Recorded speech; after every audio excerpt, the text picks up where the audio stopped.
Nā o tautahi kapahaka, nā manua tāne e whakanui ana i tōna te kautau i enei rangi whakatāne, nā kia titiro ake rā ki tēnei pūrongo nā Pere Wihongi. Ti ori ana, ti waha ana, ngā manua tāne, he manu no tāne rore anō. Mai arangi, tainoa ki a papa.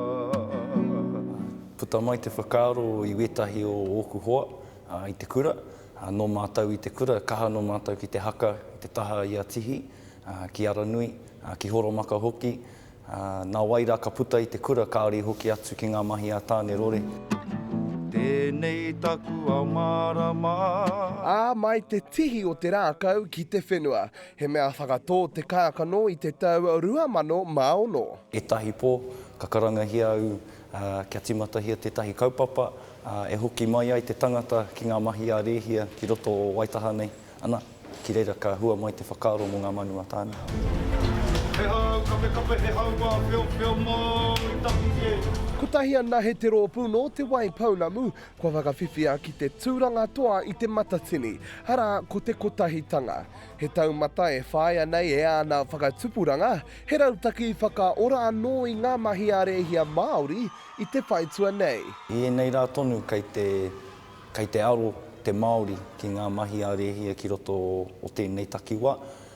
Kua roa ia e noho tārewa ana, e noho pungarehu ana, engari kei te puta mai, tēnā kanohi, hei mata mō rātou tīpuna ki roto o tēnei takiwa. Nā reira ahakoa tēnei te ekenga a ngā manua tāne, ki te peka tua ngahuru o te rākau huringa tau, he whakanui ke i te wāo nui o kapahaka me o nā reka katoa. Hare te mea he whakanui te kautau o taku kapa, engari he whakanui ngā mahi haka ki roto o Waitaha, me e rā kaumātua nā rātou mātou i awhina, i tauawhi, i roto i ngā tau kua pahe mō ake, me ngā tau kei mua i te aroaro.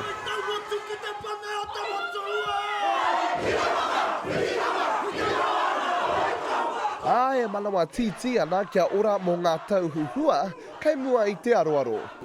Ko ngā tikanga, kia puawai e ngā taonga ki Wainganui a tāua te Māori, ki roto o tēnei takiwa, kia whai wāhi aku tamariki, aku iramutu, aku mokopuna ki tēnei kaupapa.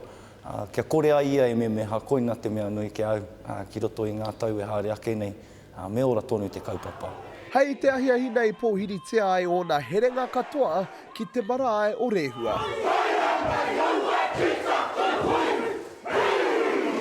Pere Wihongi, te karere.